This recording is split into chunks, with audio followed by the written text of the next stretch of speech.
Welcome back to my new channel Swapnanil কিচেনে আপনাদের জানাই অনেক অনেক স্বাগত। আজকে আমি যে রেসিপিটি করছি সেটি হচ্ছে গ্রেভি চিকেন।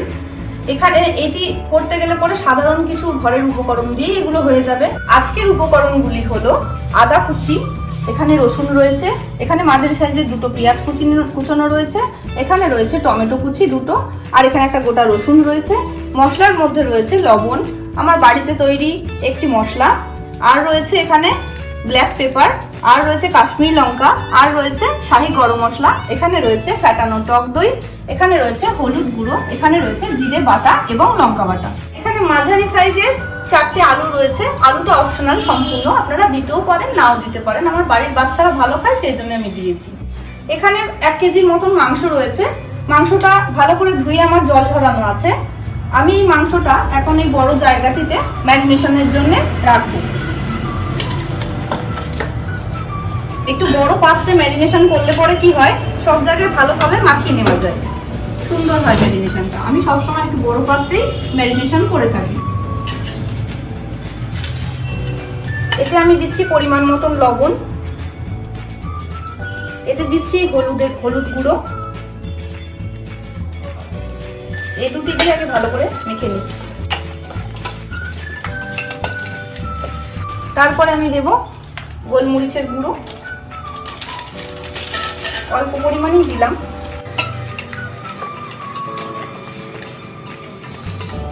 এরপরে আমি দিয়ে দেবো ফাটানো টক দই।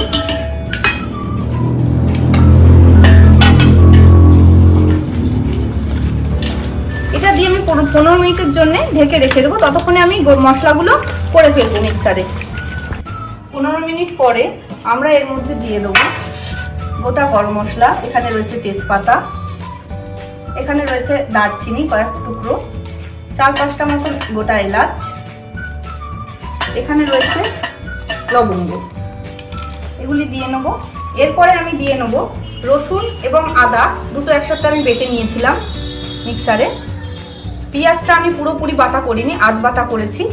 আধ বাটা করলে ভালো হয় পুরো ফিনিশের থেকে, না হলে পরে একটু বেশি জল কাটে।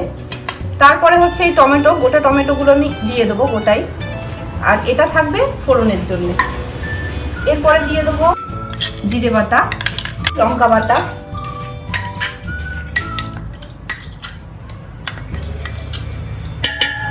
এরপরে আমি দিয়ে দেবো আমার যে বাড়িতে হোমমেড মশলাটা রয়েছে তার কিছুটা। এগুলো ফিরে আর একবার ম্যারিনেট করতে হবে। এগুলো সব দেওয়ার পরে আমরা দিয়ে দেবো পরিমাণ মতো সর্ষের তেল। আমি হেলদি আর টেস্টি সর্ষের তেলটা ব্যবহার করি। এবার এগুলোকে খুব সুন্দরভাবে হাতে করে সুন্দর করে মাখিয়ে নিতে হবে, সুন্দর করে। এর মধ্যে দিয়ে দেবো কাশ্মীরি লঙ্কার গুঁড়ো অল্প পরিমাণ দিয়ে আমরা এটি আরো 5 মিনিটের জন্য ঢেকে রেখে দেবো। আরো 5 মিনিট ম্যারিনেশনের 5 মিনিটের মধ্যে আমি এই আলুগুলো ভালো করে ভেজে নেব। এর মধ্যে একটুখানি শুধু নুন দিয়ে দেবো, সামান্য একটু হলুদের গুঁড়ো দিয়ে দেবো সামান্য।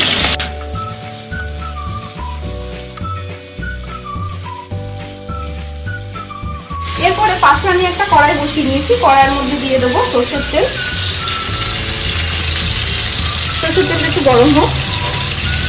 দেখতে দেখতে তেল গরম হয়ে গেছে। এবার এতে আমরা পেঁয়াজটা পেরেস্তার জন্য দিয়ে দেবো। একটু শাল জিরে দিয়ে দেবো, একটু চিনি দিয়ে দেবো। চিনিটা অপশনাল, আপনারা নাও দিতে পারেন, আমার একটু অভ্যাস আছে চিনি দেবো, কালারটা ভালো আছে সেই জন্য আর কি। এবার এইগুলোকে সব সুন্দর করে ভালো করে একটু ফ্রাই করে নেবো, লাল লাল করে পেরেস্তার মতন করে। পেরেস্তার মতন অতটা সব ফ্রাই করবো না, একটু কম রাখবো।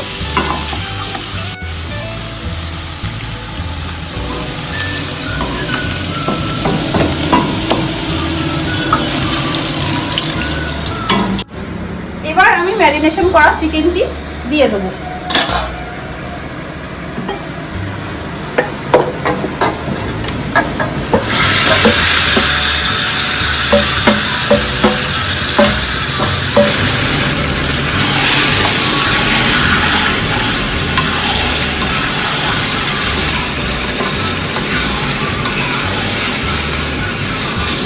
এটিকে বেশ খুব সুন্দর করে কষাতে হবে। এবার চিকেনটিতে একটু ঢাকনাটা দিয়ে দেবো। এটিকে এখন আমি তুলবো। ঢেকে ঢেকেই রান্না করতে হবে পুরো রান্নাটাই, আর একটু নেড়ে চেড়ে কষিয়ে নিতে হবে যাতে তলায় না লেগে যায়। আবার ঢাকনা দিয়ে দেবো। 15-20 মিনিট ঢেকে ঢেকে রান্না করার পরে এরপরে এখন তেল ছেড়ে দিয়েছে, একটু নাড়িয়ে নেবো ভালো করে। সবসময় দেখতে হবে রান্নাটিতে মাঝে মধ্যে একটু হালকা করে নাড়িয়ে দিতে হবে যেন নিচে ধরে না যায়।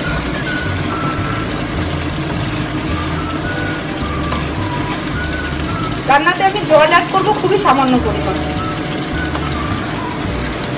এতেই চিকেনটা রান্না হয়ে যাবে। এবার ভেজে রাখা আলুগুলো আমি এতে দিয়ে দেবো।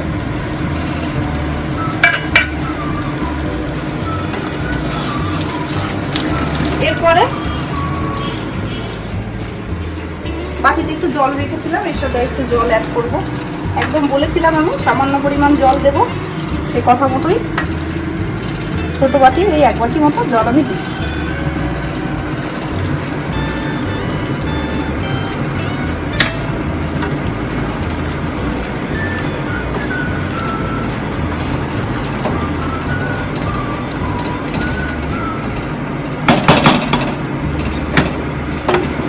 আমি সামান্য একটু নুন দিয়ে দিচ্ছি, আপনারা আপনাদের স্বাদ মতন দিয়ে নেবেন। এরপর আমি আবার 15 মিনিটের জন্য ঢেকে দেবো। 15 মিনিট পরে রান্নাটা আমার হয়ে এসছে। এরপরে আমি আমার ঘরে যে ভেজে রাখা মশলাটি এটি আমি দিয়ে দেবো। নামিয়ে নেওয়ার মতন হয়ে গেছে। এটি ভাত এবং রুটির সাথে উভয়ের সাথেই আপনারা পরিবেশন করতে পারবেন।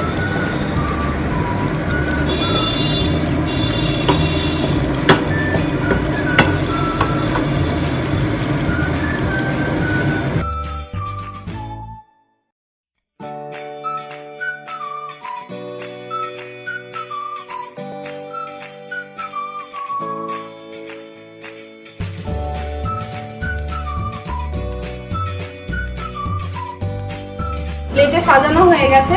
এবার আমার বড় জাকে দেবো, আমি টেস্ট করে দেখা যাক কেমন হয়েছে। খেয়ে বলো দিদি ভাই কেমন হয়েছে।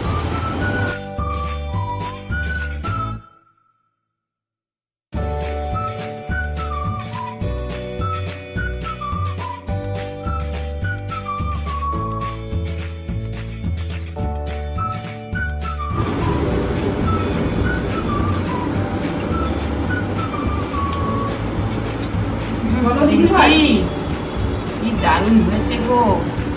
ভালো হয়েছে? হ্যাঁ, স্বাদটা সুন্দর হয়েছে, ঝোলের স্বাদটা তো খুবই ভালো গো।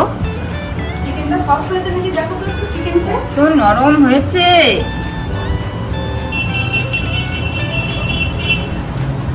যাক, আজকে আমার রান্নাটা তাহলে সার্থক। ঝাল সবই পারফেক্ট। আজকের ভিডিওটি কেমন লাগলো আপনারা অবশ্যই কমেন্ট করে জানাবেন এবং আমার চ্যানেলটি সাবস্ক্রাইব করবেন। পাশে থাকা বেল আইকনটিতে প্রেস করবেন যাতে আমার সমস্ত রেসিপিগুলো আপনাদের নোটিফিকেশনের মাধ্যমে চলে যায়। এবং সবার সুস্থতা কামনা করি। সবাই ভালো থাকবেন, সুস্থ থাকবেন।